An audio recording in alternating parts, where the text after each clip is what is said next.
नमो भगवते वासुदेवाय। प्रेम से बोलिए भगवान श्री हरि की जय, विष्णु भगवान माता लक्ष्मी की जय।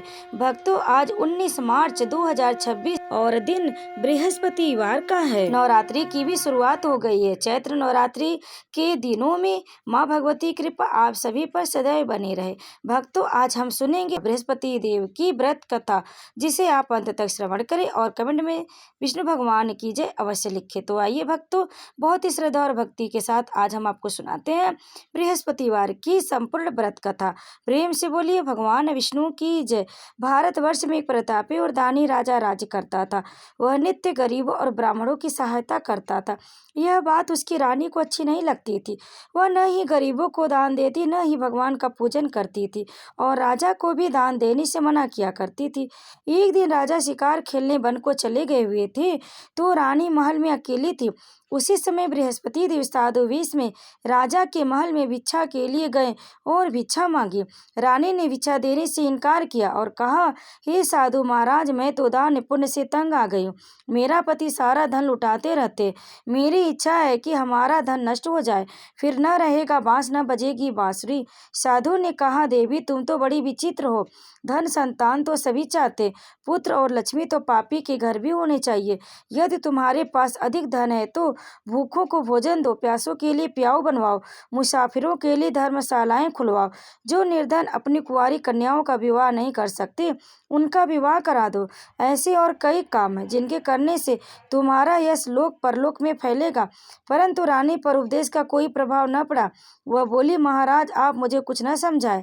मैं ऐसा धन नहीं चाहती जो हर जगह बांटती फिरूं। साधु ने उत्तर दिया, यदि तुम्हारी ऐसी इच्छा है तो तथास्तु।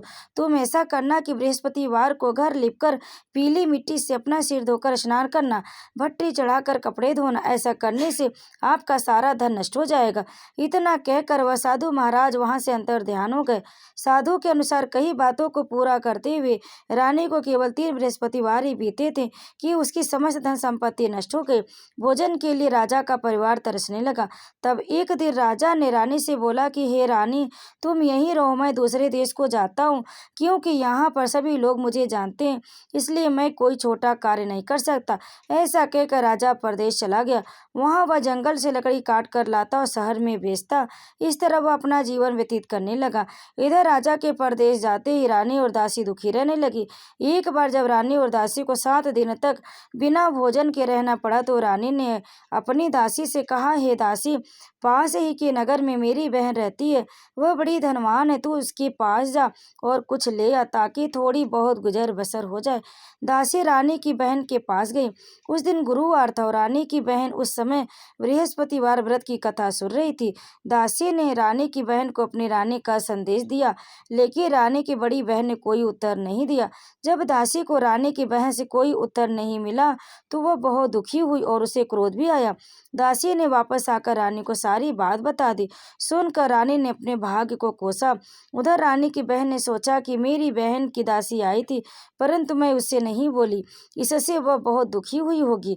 कथा सुनकर और पूजन समाप्त करके वह अपनी बहन के घर आई और कहने लगी, हे बहन, मैं बृहस्पतिवार का व्रत कर रही थी, तुम्हारी दासी मेरे घर आई थी, परंतु जब तक कथा होती है तब तक न तो उठते और न ही बोलते, इसलिए मैं नहीं बोली। कहो दासी क्यों गई थी? रानी बोली, बहन तुमसे क्या छिपाऊं, हमारे घर में खाने तक को अनाज नहीं था।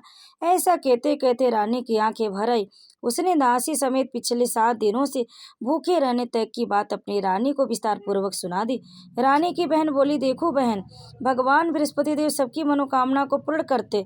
देखो शायद तुम्हारे घर में अनाज रखा हो। पहले तो रानी को विश्वास नहीं हुआ, पर बहन के आग्रह करने पर उसने अपनी दासी को अंदर भेजा तो उसे सचमुच अनाज से भरा एक घड़ा मिल गया। यह देखकर दासी को बड़ी हैरानी हुई। दासी रानी से कहने लगी, हे रानी, जब हमको भोजन नहीं मिलता तो हम व्रत ही तो करते हैं, इसलिए क्यों नहीं इसे व्रत और कथा की विधि पूछ ली जाए, ताकि हम भी व्रत कर सके। तब रानी ने अपनी बहन से बृहस्पतिवार व्रत के बारे में पूछा। उसकी बहन ने बताया, बृहस्पतिवार के व्रत में चने की दाल और मुनक्का से विष्णु भगवान का केले की जड़ से पूजन करे तथा दीपक जलावे, व्रत कथा सुने और पीला भोजन नहीं करे, इससे बृहस्पति देव प्रसन्न होते हैं। व्रत और पूजन की विधि बताकर रानी की बहन अपने घर को लौट गई। 7 दिन के बाद जब गुरुवार आया तो रानी और दासी ने व्रत रखा। गुड़साल में जाकर चना और गुड़ बीन लाए, फिर उससे केले की जड़ तथा विष्णु भगवान का पूजन किया। अब पीला भोजन कहाँ से आए, इस बात को लेकर दोनों बहुत दुखी थे। चूंकि उन्होंने व्रत रखा था, इसलिए बृहस्पति देव उनसे प्रसन्न थे।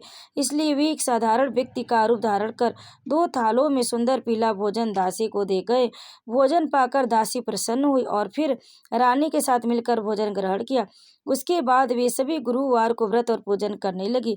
बृहस्पति भगवान की कृपा से उनके पास फिर से धन संपत्ति आ गई, परंतु रानी फिर से पहले की तरह आलस्य करने लगी। तब दासी बोली, देखो रानी, तुम पहले भी इस प्रकार आलस्य करती थी, तुम्हें धन रखने में कष्ट होता था, इस कारण सभी धन नष्ट हो गया, और अब जब भगवान बृहस्पति की कृपा से धन मिला है तो तुम्हें फिर से आलस्य होता। रानी को समझाते हुए दासी कहती है कि बड़ी मुसीबतों के बाद हमने ये धन पाया है, इसलिए हमें दान पुण्य करना चाहिए, भूखे मनुष्यों को भोजन कराना चाहिए और धन को शुभ कार्यों में खर्च करना चाहिए, जिससे तुम्हारे कुल का यश बढ़ेगा, स्वर्ग की प्राप्ति होगी और पितृ प्रसन्न होंगे। दासी की बात मानकर रानी अपना धन शुभ कार्यों में खर्च करने लगी, जिससे पूरे नगर में उसका यश फैलने लगा। एक दिन राजा दुखी होकर जंगल में एक पेड़ के नीचे आसन जमा कर बैठ गया। वह अपनी दशा को याद करके व्याकुल होने लगा। बृहस्पतिवार का दिन था। एकाएक उसने देखा कि निर्जन वन में एक साधु प्रकट हुए और साधु वेश में स्वयं बृहस्पति देवता थे। लकड़हारे के सामने आकर बोले, हे लकड़हारे, इस सुनसान जंगल में तू चिंतामग्न क्यों बैठा? लकड़हारे ने दोनों हाथ जोड़कर प्रणाम किया और उत्तर दिया, महात्मा जी, आप सब कुछ जानते हैं, मैं क्या कहूँ? यह कहकर रोने लगा और साधु को अपनी आत्मकथा सुनाई। महात्मा जी ने कहा, तुम्हारी स्त्री ने बृहस्पति के दिन बृहस्पति भगवान का निरादर किया, जिसके कारण रुष्ट होकर उन्होंने तुम्हारी यह दशा कर दी। अब तुम चिंता को दूर करके मेरे कहने पर चलो तो तुम्हारे सब कष्ट दूर हो जाएंगे और भगवान पहले से भी अधिक संपत्ति देंगे। तुम बृहस्पतिवार के दिन कथा किया करो। 2 पैसे की चने मुनक्का लाकर उसका प्रसाद बनाओ और शुद्ध जल से लोटे में शक्कर मिलाकर अमृत तैयार करो। कथा के पश्चात अपने सारे परिवार और सुनने वाले प्रेमियों में अमृत व प्रसाद बांटकर आप भी ग्रहण करो। ऐसा करने से भगवान तुम्हारी सब मनोकामनाएं पूरी करेंगे। साधु के ऐसे वचन सुनकर लकड़हारा बोला, हे प्रभु, मुझे लकड़ी बेचकर इतना पैसा नहीं मिलता जिससे भोजन के उपरांत कुछ बचा सकूं। मैंने रात्रि में अपनी स्त्री को व्याकुल देखा, मेरे पास कुछ भी नहीं है जिससे मैं उसकी खबर मंगा सकूं। साधु ने कहा, हे लकड़हारे, तुम किसी बात की चिंता मत करो। बृहस्पतिवार के दिन तुम रोजाना की तरह लकड़ियां लेकर शहर को जाओ। तुमको रोज से 2 गुना धन प्राप्त होगा, जिससे तुम भली भांति भोजन कर लोगे तथा बृहस्पति देव की पूजा का सामान भी आ जाएगा। इतना कहकर साधु अंतर्ध्यान हो गए। धीरे धीरे समय व्यतीत होने पर फिर वही बृहस्पतिवार का दिन आया। लकड़हारा जंगल से लकड़ी काटकर किसी शहर में बेचने गया। उसे उस दिन और दिन से अधिक पैसा मिला। राजा ने चना गुड़ आदि लाकर गुरुवार का व्रत किया। उस दिन से उसके सभी क्लेश दूर हो गए, परंतु जब दोबारा गुरुवार का दिन आया तो बृहस्पतिवार का व्रत करना भूल गया। इस कारण बृहस्पति भगवान नाराज हो गए। उस दिन उस नगर के राजा ने विशाल यज्ञ का आयोजन किया तथा शहर में यह घोषणा करा दी कि कोई भी मनुष्य अपने घर में भोजन न बनावे, न याग जलावे, समस्त जनता मेरे यहाँ भोजन करने आए। इस आज्ञा को जो न मानेगा उसे फांसी की सजा दी जाएगी। इस तरह की घोषणा संपूर्ण नगर में करवा दी गई। राजा की आज्ञा अनुसार शहर के सभी लोग भोजन करने आए, लेकिन लकड़हारा कुछ देर से पहुंचा, इसलिए राजा उसको अपने साथ घर लिवाए लाए और ले जाकर भोजन करा रहे थे तो रानी की दृष्टि उस खूंटी पर पड़े जिस पर उनका हार लटका हुआ था। वह वहां दिखाई नहीं दिया। रानी ने निश्चय किया कि मेरा हार इस मनुष्य ने चुरा लिया है। उसी समय सिपाहियों को बुलाकर उसको कारागार में डलवा दिया। जब लकड़हारा कारागार में पड़ गया और बहुत दुखी होकर विचार करने लगा कि न जाने कौन से पूर्व जन्म के कर्म से मुझे यह दुख प्राप्त हुआ है, और उसी साधु को याद करने लगा जो कि जंगल में मिला था। उसी समय तत्काल बृहस्पति देव साधु के रूप में प्रकट हुए और उसकी दशा को देखकर कहने लगे, अरे मूर्ख, तूने बृहस्पति देव की कथा नहीं की है, इस कारण तुझे दुख प्राप्त हुआ। अब चिंता मत कर। बृहस्पतिवार के दिन कारागार के दरवाजे पर 4 पैसे पड़े मिलेंगे, उनसे तू बृहस्पति देव की पूजा करना, तेरे सभी कष्ट दूर हो जाएंगे। बृहस्पतिवार के दिन उसे 4 पैसे मिले। लकड़हारे ने कथा कही। उसी रात्रि को बृहस्पति देव ने उस नगर के राजा को स्वप्न में कहा, हे राजा, तूने जिस आदमी को कारागार में बंद कर दिया है वह निर्दोष है, वह राजा, उसे छोड़ देना। रानी का हार उसी खूंटी पर लटका है, अगर तू ऐसा नहीं करेगा तो मैं तेरे राज्य को नष्ट कर दूंगा। इस तरह रात्रि के स्वप्न को देकर राजा प्रातः काल उठा और खूंटी पर हार देकर लकड़हारे को बुलाकर क्षमा मांगी तथा लकड़हारे को योग्य सुंदर वस्त्र आभूषण देकर विदा कर दिया। बृहस्पति देव की आज्ञा अनुसार लकड़हारा अपने नगर को चल दिया। राजा जब अपने नगर के निकट पहुंचा तो उसे बड़ा आश्चर्य हुआ। नगर में पहले से भी बाग, तालाब, कुएं तथा बहुत सी धर्मशालाएं, मंदिर आदि बन गई। राजा ने पूछा, यह किसका बाग और धर्मशाला है? तब नगर के सभी लोग कहने लगे, यह सब रानी और बादी के। तो राजा को आश्चर्य हुआ और गुस्सा भी आया। जब रानी ने यह खबर सुनी कि राजा आ रहे हैं तो उन्होंने बादी से कहा कि हे दासी, देख राजा हमको कितनी बुरी हालत में छोड़ गए थे, हमारी ऐसी हालत देखकर वो लौट न जाए, इसलिए तू दरवाजे पर खड़ी हो जा। आज्ञा अनुसार दासी दरवाजे पर खड़ी हो गई। राजा आए तो उन्हें अपने साथ लिवा लाई। तब राजा ने क्रोध करके अपनी रानी से पूछा कि यह धन तुम्हें कैसे प्राप्त हुआ? तब उन्होंने कहा, हमें यह सब धन बृहस्पति देव के इस व्रत के प्रभाव से प्राप्त हुआ। राजा ने निश्चय किया कि 7 रोज बाद तो सभी बृहस्पति देव का पूजन करते हैं, परंतु मैं प्रतिदिन दिन में 3 बार कहानी तथा रोज व्रत किया करूंगा। अब हर समय राजा के दुपट्टे में चने की दाल बधी रहती तथा दिन में 3 बार कहानी कहता। एक रोज राजा ने विचार किया कि चलो अपनी बहन के यहाँ हो आवे। इस तरह निश्चय कर राजा घोड़े पर सवार हो अपनी बहन के यहाँ को चलने लगा। मार्ग में उसने देखा कि कुछ आदमी एक मुर्दे को लिए जा रहे। उन्हें रोक कर राजा कहने लगा, अरे भाइयों, मेरे बृहस्पति देव की कथा सुन लो। वे बोले, लो हमारा आदमी मर गया है, इसको अपनी कथा की पड़ी है। परंतु कुछ आदमी बोले, अच्छा कहो, हम तुम्हारी कथा सुनेंगे। राजा ने दाल निकाली और जब कथा आधी हुई कि मुर्दा हिलने लग गया और जब कथा समाप्त हो गई तो राम राम करके मनुष्य उठकर खड़ा हो गया। आगे मार्ग में उसे एक किसान खेत में हल चलाता मिला। राजा ने उसे देख और उससे बोला, अरे भैया, तो मेरी बृहस्पतिवार की कथा सुन लो। किसान बोला, जब तक मैं तेरी कथा सुनूंगा तब तक 4 हरैया जोत लूंगा, जाए अपनी कथा किसी और को सुनाना। इस तरह राजा आगे चलने लगा। राजा के हरते ही बैल पछाड़ खाकर गिर गए तथा किसान के पेट में बड़ी जोर का दर्द होने लगा। उस समय उसकी माँ रोटी लेकर आई। जब उसने यह देखा तो अपने पुत्र से सब हाल पूछा और बेटे ने सभी हाल कह दिया। तो बुढ़िया दौड़ी दौड़ी उस घुड़सवार के पास गई और उससे बोली कि मैं तेरी कथा सुनूंगी, तू अपनी कथा मेरे खेत पर चलकर ही कहना। राजा ने बुढ़िया के खेत पर जाकर कथा कही, जिसके सुनते ही बैल उठ खड़े हुए तथा किसान के पेट का दर्द भी बंद हो गया। राजा अपनी बहन के घर पहुंचा। बहन ने भाई की खूब मेहमानी की।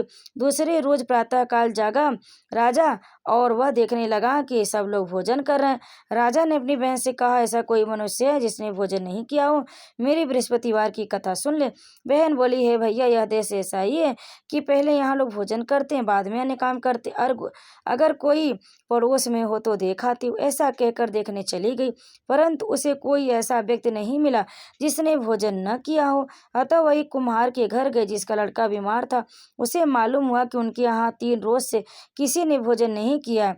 रानी ने अपने भाई की कथा सुनने के लिए कुम्हार से कहा। वह तैयार हो गया। राजा ने जाकर बृहस्पतिवार की कथा कही, जिसको सुनकर उसका लड़का ठीक हो गया। अब तो राजा की प्रशंसा होने लगी। एक रोज राजा ने अपनी बहन से कहा कि हे बहन, हम अपने घर को जाएंगे, तुम भी तैयार हो जाओ। राजा की बहन ने अपनी सास से कहा। सास ने कहा, चली जाना, परंतु अपने लड़के को मत ले जाना, क्योंकि तेरे भाई को कोई औलाद नहीं है। बहन ने अपने भैया से कहा, हे भैया, मैं तो चलूंगी पर कोई बालक नहीं जाएगा। राजा बोला, जब कोई बालक नहीं चलेगा तब तुम क्या करोगी? बड़े दुखी मन से राजा अपने नगर को लौट आया। राजा ने अपनी रानी से कहा, हम निर्वंशी हैं, हमारा मुख देखने का धर्म नहीं है और कुछ भोजन आदि नहीं किया। रानी बोली, हे प्रभु, बृहस्पति देव ने हमें सब कुछ दिया, वह हमें औलाद भी अवश्य देंगे। उसी रात को बृहस्पति देव ने राजा से स्वप्न में कहा, हे राजा, उठ, सभी सोच त्याग दे, तेरी रानी गर्भ से है। राजा की यह बात सुनकर बड़ी खुशी हुई। फिर रानी को 9वें महीने में एक सुंदर पुत्र पैदा हुआ। जब राजा बोला, हे रानी, स्त्री बिना भोजन के रह सकती है पर बिना कुछ कहे नहीं रह सकती। जब मेरी बहन आवे तो उससे कुछ मत कहना। रानी ने सुनकर हाँ कर दिया।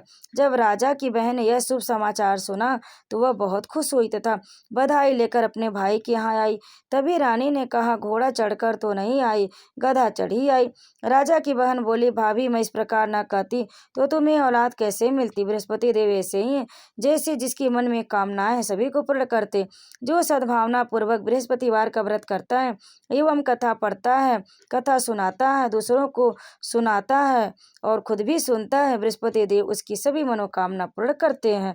तो भक्तों प्रेम से बोलिए भगवान बृहस्पति देव की जय, माता लक्ष्मी की जय। भक्तों इस कथा को अंत तक श्रवण करने के लिए आप सभी भक्तों का बहुत बहुत धन्यवाद। आप सभी भक्तों पर बृहस्पति देव की कृपा सदैव बनी रहे। अगर आपको हमारी ये वीडियो पसंद आई तो वीडियो को लाइक शेयर कमेंट जरूर करें। प्रेम से बोलिए भगवान बृहस्पति देव की जय, विष्णु भगवान की जय, माता लक्ष्मी की जय।